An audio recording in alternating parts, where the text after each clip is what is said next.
Bulolo MP Sam Basil takes over the reins from FROM Polye. 2 more cases adjourned due to unavailability of court files. Students refuse to hand petition to government delegates. This is National EMTV News with Mary Bartolo.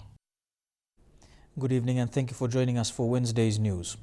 Kandep MP FROM Polye has stepped down as the opposition leader. Polye made the announcement today while appointing Bulolo MP Sam Basil as the new leader of the opposition. Jack Lapauve Jr. with this report. Through thick and thin, the opposition says they are intact. Outgoing leader FROM Polye says Bulolo MP Sam Basil will fight for national issues and uphold opposition policies. Meanwhile, FROM Polye says the rule of law must be respected.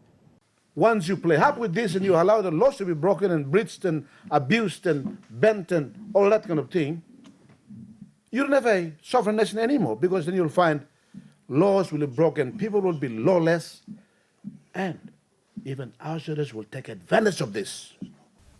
Polye's move to appoint the former deputy opposition leader Sam Basil comes after the National Court ordered a recount for the Kandep open seat. Rabble MP and opposition stronghold Dr. Alan Marat says other leaders implicated with the court should also do likewise. Not trying to protect the position that we have.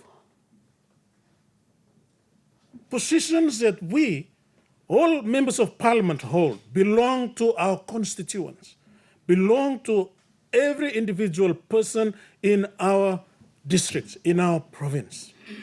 It does not belong to us. Meanwhile, the new opposition leader Sam Basil says the opposition will work closely and continue the good work by former leader FROM Polye. Mr. Basil, meanwhile, called on Prime Minister Peter O'Neill to do the same and save the integrity of the office. I believe that what FROM Polye has done today, I'm calling on the Prime Minister Peter O'Neill to also do the same, to respect the courts and show that the court belongs to the law, belongs to all the citizens, including the Prime Minister. Kikori MP Mark Maipakai is now the new deputy opposition leader. Jack Lapauve Jr., National EMTV News. The temporary closure of the National Fraud and Anti-Corruption Directorate has delayed 2 court proceedings that were listed for today. The Waigani Committal Court heard that police prosecutors were not able to access court files because the fraud office was temporarily closed. These cases involve the National and Supreme Court Judge, Justice Sir Bennett Sakora, and lawyer representing the Prime Minister, Tiffany Twyvie. Tekla Gunga reports. And I'm further instructed. Justice Bennett Sakora's case was adjourned to March 8, while principal lawyer Tiffany Twyvie's adjourned to June. Both methods went before Magistrate Kaumi. Loani Henna represented Justice Bennett Sakora, while Greg Shepherd represented Twyvie. This is the second time this week where court cases have been adjourned because of the temporary closure of the fraud office. A trial involving Bogia MP John Iki, which was listed to start in Medang on Monday, was also adjourned to June because the investigating officer could not access files from the fraud office. Following this, Deputy Chief Justice Segib Salika summoned Police Commissioner Gary Baki to explain his reasons behind the closure. The Deputy Chief Justice then urged Baki in court to reopen the fraud office using his discretion or have the courts order him to do so. In response, Baki assured the media yesterday he will consider reopening the fraud office. Now, the court requested that I should give consideration to reopening of the National Fraud and Anti-Corruption. I want to advise the media today and the people that I will do. All right, I will do that. But there are 1 or 2 issues that we will need to have on the accountability aspect of it. Justice Bennett Sakora was charged with 1 count of judicial corruption and Twyvie charged for 1 count of perverting the course of justice. Both are out on 1,000 kina bail and their bails have also been extended.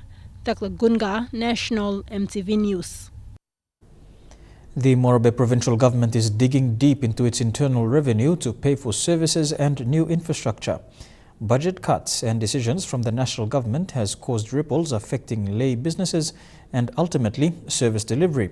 Morobe Governor Kelly Naru has warned of turbulent times ahead. The slump in the world commodity prices and decisions made by the national government on the country's budget, loans taken and how money is being spent is hitting the Morobe province hard as the provincial government digs deep into its own pocket to pay for services and new infrastructure. Yesterday, the provincial government launched a 5 million kina upgrading of the Wagang Road, a vital upgrade for the planned Wagang Wharf and Lay's 5 multi-million kina tuna factories. Morobe Governor Kelly Naru, who is also the provincial finance chairman, says projects are now being paid for with internal revenue, which we are using to embark on this major impact project, which is essentially going to service the new wharf facility and also the villagers living along this route. The 55 million kina nationwide funding cut to health centers run by churches is also having its effects. Morobe's health services are mostly run by churches. We are doing what we can from our own internal churches partnership program, but that we can only stretch so far. Morobe's internal revenue is estimated at around 111 million kina for this year. But like all budget forecasts, that amount depends on how efficient the provincial administration collects its tax and if all businesses, including the small ones, pay their tax. But there is another problem that is greatly affecting internal revenue, the low supply of foreign currency in banks. As a manufacturing hub, businesses in Ley are struggling to operate and generate the kind of cash flow enjoyed in the past. Governor Naru has already warned the province to prepare for turbulent times ahead. Bethany Harriman, National EMTV News, Ley. You're watching National EMTV News. We'll be back with more after these messages.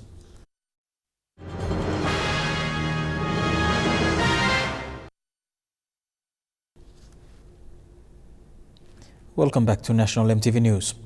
Lay police who guard an important transit and distribution point for illegal drugs have raised concerns again about the limited resources in their fight against the smuggling. The absence of a water policing unit raised several times this year in relation to armed robberies has also been highlighted as a weakness in the fight against drugs. Yesterday, police made another arrest confiscating more than 20 kilograms of marijuana. The general route smugglers take starts from the Eastern Highlands. A lot of drugs, marijuana in this case, comes from the fertile regions of Kainantu and Hengenofi. The marijuana is transported by road, and while there are several roadblocks, not all the bags are checked, and a lot of times quantities averaging between 5 and 10 kilograms get through the checkpoints. Morobe's close proximity to the western half of the island of New Britain makes it an ideal transit point for smugglers bound for the New Guinea Islands and Bougainville. Much of the marijuana goes through undetected from the highway to the boat stops, then onwards to West New Britain via Siasi Island. For police, getting the intelligence and finding the smugglers in places like the Voko Point boat stop in Ley can be difficult with limited resources and manpower.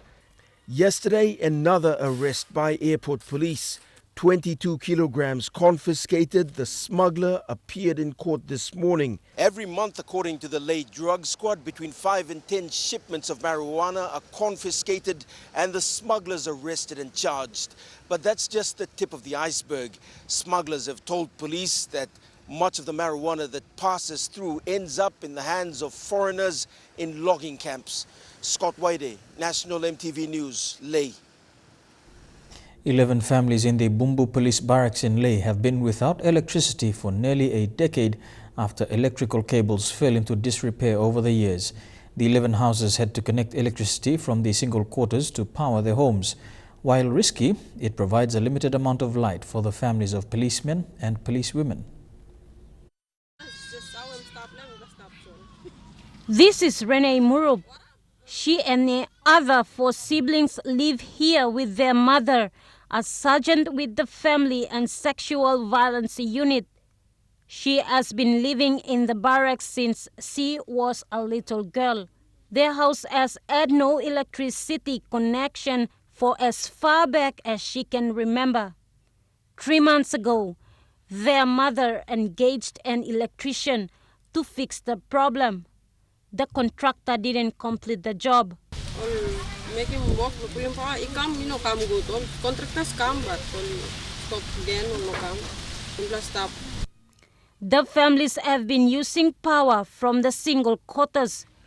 Each household contributes to paying the easy pay bill for the single quarters when the power runs out. It's dangerous practice, and the electricity is not enough to power electrical appliances. Electrical appliances, current and salo. So, stop go kayo 10 o'clock night now. Power sa full speed. On Monday, when Police Commissioner Gary Baki came to Ley, we asked him about the difficulties faced by the policemen and women. He said this is an ongoing issue, also affecting other police barracks across the country. It's a difficult situation for our men and women that they're living in condemned barracks, but the organization is equally responsible, and I think it's our responsibility to ensure that we'll try as much as possible to support them in one way or the other, to ensure that they don't get further disadvantaged by the situation that's been created. Every year, new recruits are coming out of Bomana Police College with the aim of increasing the current police strength from 6,000 to 10,000 by 2018. As the government talks about increasing manpower within the constabulary, it still needs to solve the accommodation problems faced by officers. The police department has not received any funding for housing and accommodation. Any funding received is for the Law and Justice Sector program.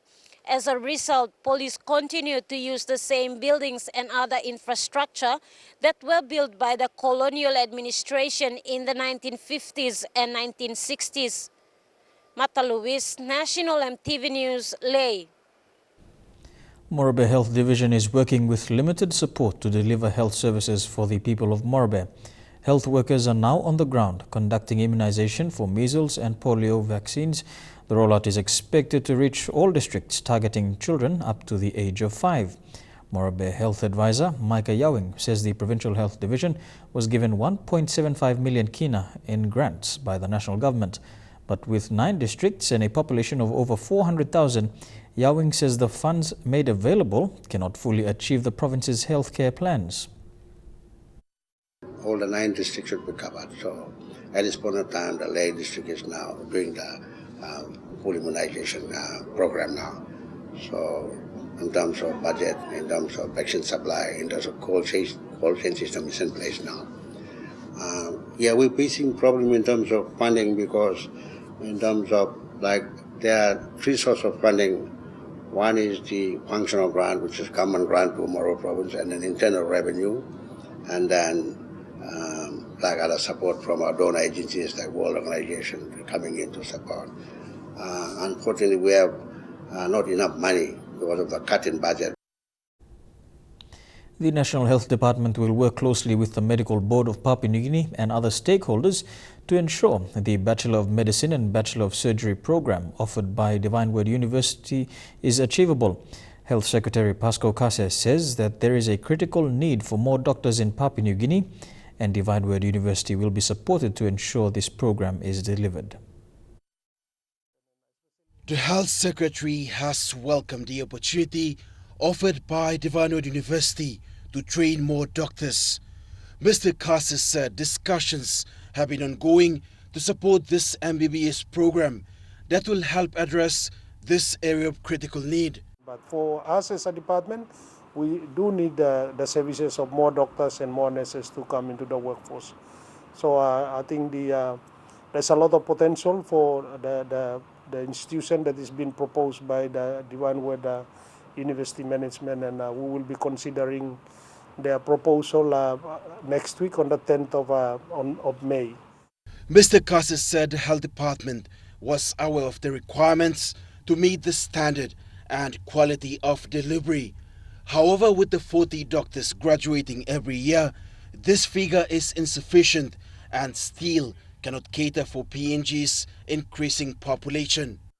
But we won't expect the one word to put everything in place in the same year. It will take time before we build up the capacity. So we will be reasonable, not to expect too much, but at least some minimum requirements that has to be met in order for the school to start now, and then over a period of 5 years, 10 years, 20 years, the school can be built up with other requirements that are so advised by the technical experts that we will be putting together. Mr. Kasi said the health department is aware of the issues faced by these higher learning institutions and will continue to assist them to improve capacity. Fabian Hakelitz, National MTV News. Having effective systems in place for monitoring and accountability of the tuition fee-free component fund is crucial for the government. This was highlighted at the distribution of the teaching and learning resources to the Pari Primary School in the nation's capital. At the distribution on the second week of Term 2 of the school calendar, it is yet another reminder of the national government's tuition fee-free education policy. Pari Village in the Mosby South electorate was glad to host members of the Department of Education, PNG Teachers Association, and staff and management of Trade Pacific. They gathered at the Pari Primary School to host the launch of effective systems of monitoring and accountability of TFF, Teaching and Learning Resource Components Fund. I thought that it was not good to wait for the government to get the commodity component. So I went ahead, and then that's where I spent the cash admin cost. Last term I had to pay 5,000, and this term I'm going to pay 8,000. That's a total of 13,000. Acting Assistant Secretary Education Department Sam Laura said the government has done a lot for parents by easing the burden of paying school fees. He thanked the head teacher, Matthew Agu, for having the foresight to get teaching and learning materials. Mr. Laura also thanked Trade Pacific for assisting the Pari Primary School and other schools in NCD by giving materials on credit basis. The important thing is that our children are actively involved in the classroom. On the other hand, PNGTA's Southern Regional Secretary Raymond Ray said students as well as teachers were affected by the delay in payment of certain TFF components. PNGTA is quite concerned about the amount of time it is taking the government to deliver the material components to its teachers and schools, especially the schools throughout the country. So I challenge the government now. Our teachers can only be able to deliver quality education if the materials are supplied on time, given on time, so that our teachers can be able to teach the children effectively. Trade Pacific demonstrated effective systems of ensuring every student received their learning materials for Term 2 and a documentary card filled in by respective class teachers as proof of receipt. General Manager for Trade Pacific, Wilson David, said the company wants to convert public money into quality learning materials. The government wants to know what every child got. They spend a lot of money, but how is it filtering down to each one of you children, each one of you students in your respective classes? So we've devised a system. Trade Pacific also assists schools in NCD with printing of education resource materials, the joint curriculum development, and joint monitoring and e-governance to assist the Division of Education and NCDC. Deli Waigeno, National MTV News. South Fly District in Western Province has been receiving less than the 10 million kina in DSIP funds since 2013. This from Deputy Speaker and Member for South Fly, Ida Ganassi, while presenting tuition fee checks for South Fly students in Port Moresby. Over 800,000 kina in check payments were given to various education institutions within the city. Students and staff from those institutions were present to receive these checks. Ganassi also said previous scholarship programs in the province have failed, and this is an effort to help students who have been affected. That 4 million was abused. We were not only sponsoring Western Province students, we were also sponsoring students from other provinces. And I want school administrations, university administrations to take note. If I find if I find that I have been cheated by the administration, I will not hesitate. I will not hesitate, okay, to come to the administration and say what's happening, because then that institution will cope with me. Okay. I'm not going to tolerate any more abuse. And now a look at the finance news. The kina opened unchanged at $0.3165 in the interbank market. At Bank South Pacific, a kina was buying $0.3090 $0.4093 Australian dollars, $0.2657 euro, and 32.76 Japanese yen. Looking at commodity prices at New York close, gold, coffee, cocoa, and cocoa closed the day lower. Crude oil closed higher, while palm oil and copper closed the day lower. And on the stock markets, the Dow Jones closed 140 points lower, the ASX closed 80 points lower, and the All Ordinaries closed 77 points lower. National EMTV News continues after the break, the unrest at UPNG and stories making headlines overseas.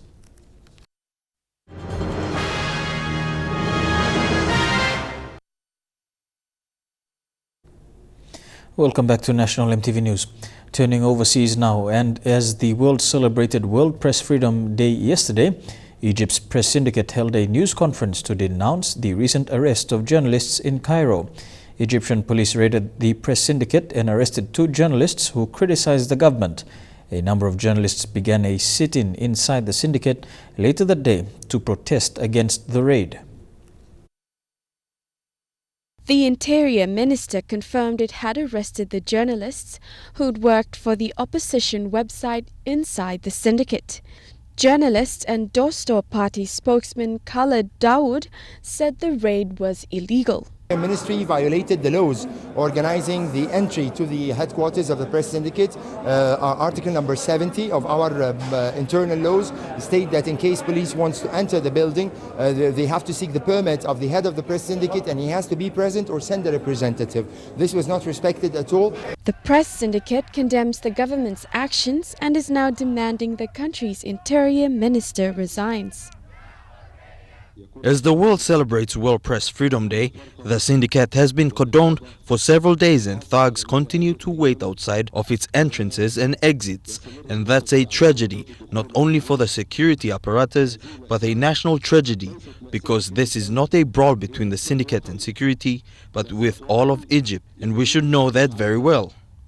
Dawood said other professional syndicates, from doctors, engineers and lawyers to name a few, were equally angry and had all issued statements of solidarity with them. And we are going to continue our sit-in here until our demands are met, topped with the resignation or the removal of the Interior Minister for violating the law and violating the headquarters of the press syndicate, and the release of our 2 colleagues, Amr Badr and Mahmoud Al-Sa'a, who were arrested while being here at the press syndicate. Melissa Gaviro, MTV World News. Australia's Minister for Immigration, Peter Dutton, has blamed refugee advocates for encouraging self-harm among refugees in Nauru. This came after a woman set herself on fire at the detention centre on the island of Nauru. Here is CNN's report on Nauru, as well as the detention centre on Manus. We've been in touch with dozens of the children who've been living at that detention center as well. But this is very alarming now. 2 people who have set themselves on fire in less than a week. And it's prompted quite an unusual response from the United Nations High Commissioner for Refugees, which has just come out with a statement saying, quote, "There is no doubt that the current policy of offshore processing and prolonged detention is immensely harmful. Despite efforts by the governments of Papua New Guinea and Nauru, arrangements in both countries have proved completely untenable. The UNHCR now calling for the immediate relocation, removal of some 2,000 residents from these 2 Australian offshore detention centres, one on the island of Nauru, where these 2 people now have set fire to themselves in the space of a week, and also from the island of Manus in Papua New Guinea, where the Supreme Court just ruled last week that detaining refugees and asylum seekers and migrants there was unconstitutional. In the case of the 23-year-old Iranian man who set fire to himself last week in Nauru, this took place.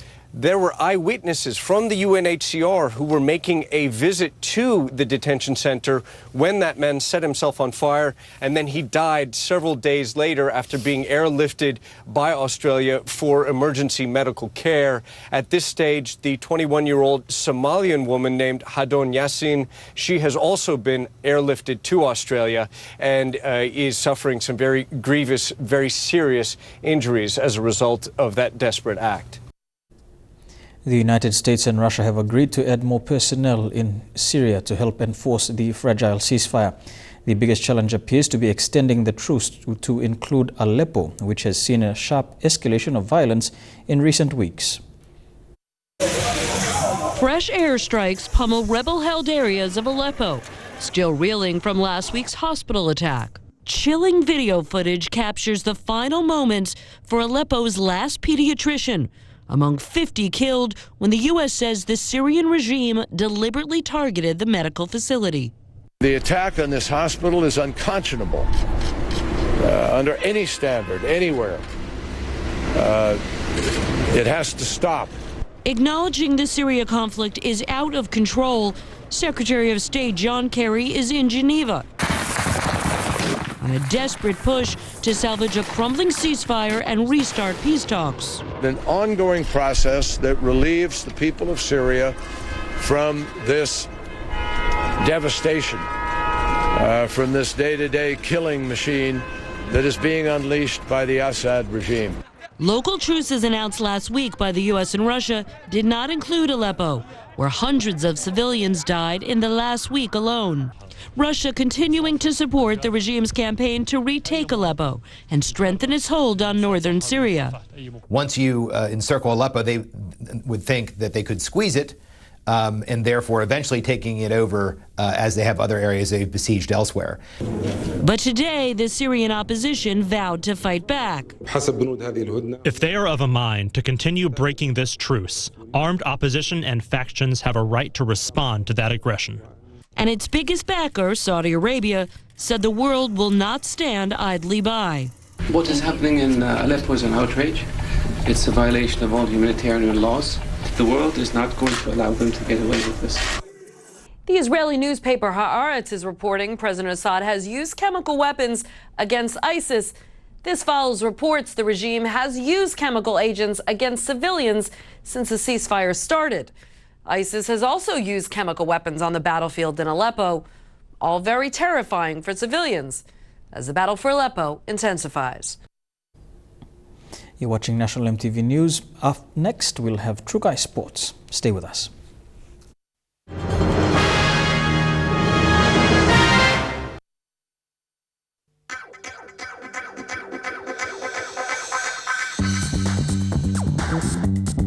Trukai Sports.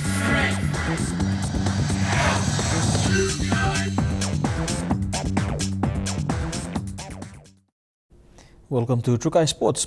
The FIFA Women's Under-20 World Cup Local Organizing Committee and PNG Sports Foundation are working hand in hand to ensure the successful delivery of the tournament.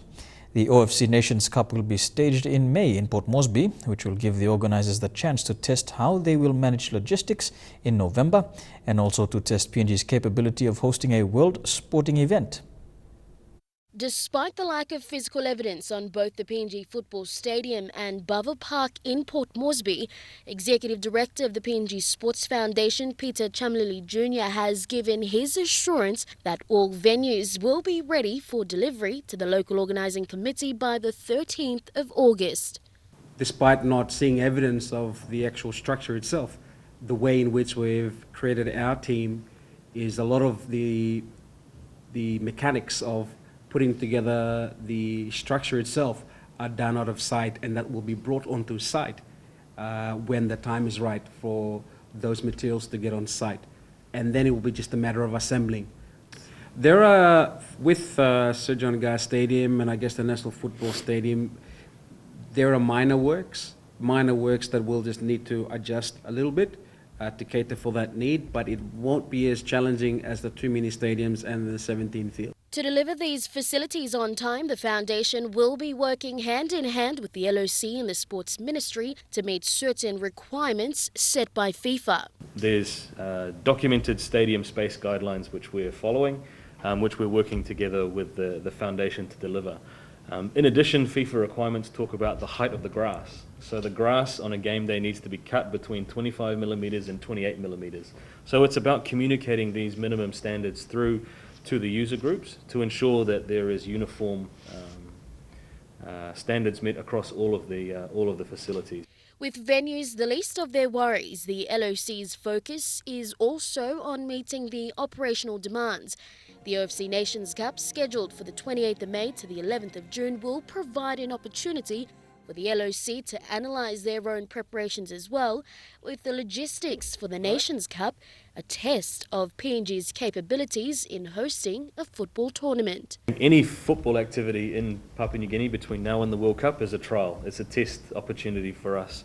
And from a local organising committee perspective, we're looking to implement some of the operational standards that need to come into place, but also using it as an observation for the general public on how football fans react to football being in the country. What are their ticket purchasing habits? Do they purchase early? Do they purchase on the day?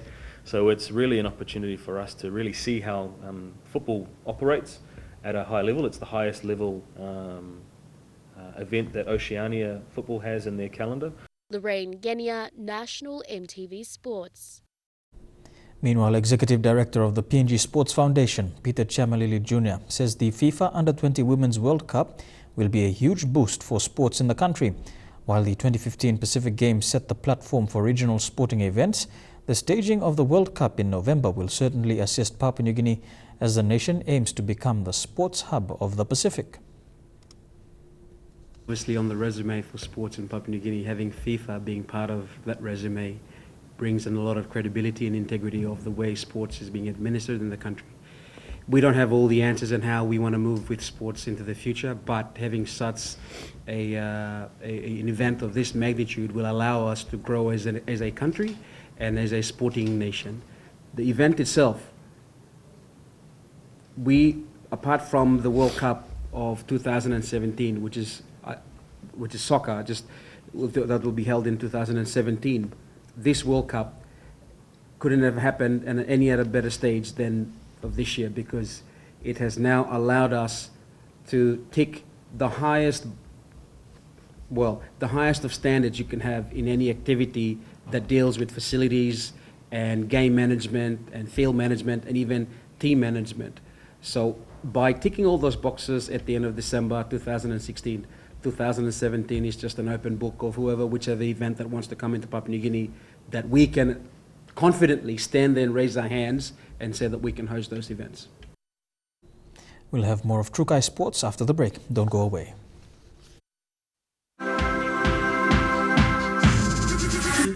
Trukai Sports. Welcome back to Trukai Sports. Gold Coast Titans fullback David Mead will lead the PNG LNG Kumuls in this weekend's Pacific Test against the Fiji Bati. Michael Marum appointed him as captain yesterday in Sydney, Australia. Let's see what happens tonight. David Mead gets us underway. Marum said Mead has been a PNG Kumul since 2008 and is one of the most senior players in the side with NRL experience, having played for the Gold Coast Titans since 2009. Can't get it over Mead. He made his first appearance for the Kumuls in the 2008 World Cup at the age of 19, making him the youngest Papua New Guinean to play for the Kumuls. He joined the Kumuls again in the 2013 World Cup campaign and has played over 100 games for the Titans. Here's what some people in the nation's capital had to say about Mead's appointment. Captain of team. Because sana lili experience so. I'm been rejecting one game where I'm supposed to represent him. Papua New Guinea Kumuls. Lo side do me I'm also mino one be lemba captain. I think he's the most experienced Kumul player right now. David Mead kisi mem gulato. They also said they were pleased with the Kumuls team to take on the Batis. There's a couple of good young players, especially Justin Olam. If there's majority of antes inside, I'm Kelumos. I'm team Bamla solid. I'm the good team. Team and me one bell full support. The PNG LNG Kumuls play Fiji Butties at Parramatta Stadium in Sydney on Saturday. Still on! Elijah Lavet, National MTV Sports. To football, and Real Madrid is making final preparations as Cristiano Ronaldo returns to the team. They are preparing to welcome Manchester City at their Bernabeu on Wednesday in the second leg of the Champions League semi-final. Real Madrid coach Zinedine Zidane said the club has not won any titles yet, but the team is in good form at the moment, heading into the finals tomorrow against Manchester City. Real Madrid took part in their final training session ahead of their second-leg Champions League clash against Manchester City tomorrow, with the focus on faith against Cristiano Ronaldo, who fans will hope will lead Real into their 14th final appearance of Europe's premier competition. Despite recent good form, Real Madrid coach Zinedine Zidane is approaching the match with caution. Zidane will not be able to rely on the service of Cristiano Ronaldo's strike partner Karim Benzema. The Frenchman looks unlikely to take part in the match due to his ongoing recovery from an hamstring injury and trains separately in the gym. Brazilian midfielder Casemiro is also out for the game after picking up a knock to his hip in Real Madrid's La Liga clash against Real Sociedad. Zidane cleared up any doubts about the inclusion of Cristiano Ronaldo in the squad to face Manchester City. Real Madrid's all-time leading scorer, Ronaldo, has 47 goals in all competition this season. His hat-trick in the quarter-finals second leg against VfL Wolfsburg overturned a 2-goal deficit from the first match, averting an embarrassing exit for Zidane's side. Meanwhile, Manchester City coach Manuel Pellegrini made 8 changes to his side against Southampton on Sunday, May 1st, in preparation for the trip to Madrid, but the plan backfired as they lost 4-2. Real Madrid's goalkeeper Keylor Navas, who has kept a clean sheet at home in Champions League, is aware of the difficulties the team will face against their English rivals. Shane Soroya, National MTV Sports. And that ends Trukai Sports. After the break, we'll have further weather details for the next 24 hours, as well as an update from the UPNG unrest. Stay with us. Trukai Sports.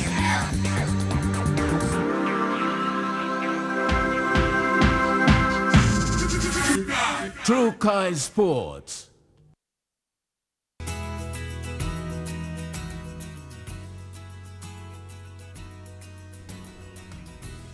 Taking a look at the weather forecast for the next 24 hours, first of all in the southern region, fine in Port Moresby, Alotau and Popondetta, a chance of showers in Daru and Kerema. To the Momasa region, a chance of showers in Lae and Wau, a shower or two in Madang, a few showers in Wewak and Vanimo. To the New Guinea Islands region, a few showers in Lorengau and Kavieng, a shower or two in Kokopo and Rabaul, a chance of showers in Kimbe and Bukat. And in the Highlands region, Mount Hagen, cloudy with morning fog, the same in Kundiawa, Mendi and Wabeg, and a chance of showers in Goroka.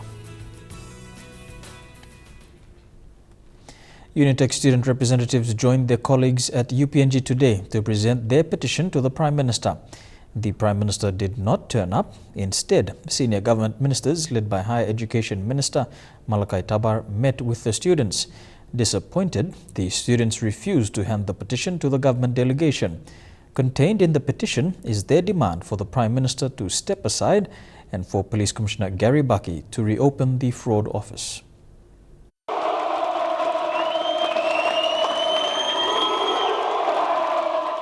The delegates that included Finance Minister James Marpe, Minister for Petroleum and Energy Ben Micah and Minister for Works Francis Awesa arrived to an unwelcome crowd who were expecting their Prime Minister. Lay Unitec President David Kelmer reassured UPNG students that they would be standing as one. We have to support UPNG for the cause that we are. Minister Tabar addressed the students, saying he was there to receive the petition on behalf of the Prime Minister. It is my duty to effectively go through the petition, and I need to come back here and we need to discuss this.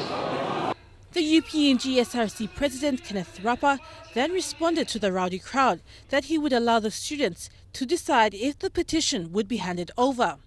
My fight or your fight It's the country's fight, and we as a leader, we will stand together. Brapa told the government delegation they were the voice of the silent majority and the keeper of the next generation. Adelaide Sirox Kari National, MTV News. The SRC presidents of the two universities called a news conference when the forum was dismissed after the departure of government delegates. The universities reaffirmed they will continue boycott of classes until and unless Prime Minister Peter O'Neill receives their petition in person. As my colleague has stated, we are not fighting against anyone here. We are fighting against this corruption, where we are continuously, ignorantly, we are violating the law. Our next course of action is, as you have seen today, the students have unanimously declared that they will wait for the Prime Minister starting tomorrow at the Forum Square. And finally, the mourning of the late Hela Governor Anderson Aguirre will continue for the next 10 days in Port Moresby. Chairman of the Organising Committee and Koroba Kopiago MP, Philip Undialu, says programs have been extended to allow friends and families from overseas to be a part of this period of mourning. Meanwhile, Mr. Undialu brushed aside rumours of landowners stopping operations of the PNG LNG project. The Organising Committee of the late Hela Governor held a news conference this afternoon to erase speculations of the closure of the LNG project and grievances by landowners in Hela. Chairman Philip Undialu says funeral services will continue till next week. He says the extension is not a response to allow issues raised by landowners. This week Friday to next week is basically to extend the mourning period. It has nothing to do with the petitions. It has nothing to do with any, particular issues. The team flew into Hela yesterday to brief the people of Hela and also received a petition from landowner leaders. They say the petition is genuine, which landowners want projects initiated and envisioned by the late Hela Governor to continue and make some progress. Right now it looks to us like the entire people of Hela have no respect for our leader. No, we will take him on. And we will put him to rest. But so please, let's be responsible in our reporting. Meanwhile, family member of the late Anderson Aguirre, Vincent Aguirre, says the family wants to see a smooth flow of events till the body is laid to rest. And it's befitting for him to, his body to be allowed here, and so that we have extended the time for those people to come in. Funeral services in Port Moresby will continue till early next week. Jack Lapave Jr. National, MTV News. And that ends today's news, sports and weather. On behalf of the MTV News team, I'm Mary Botulo. Pleasant viewing. Good night.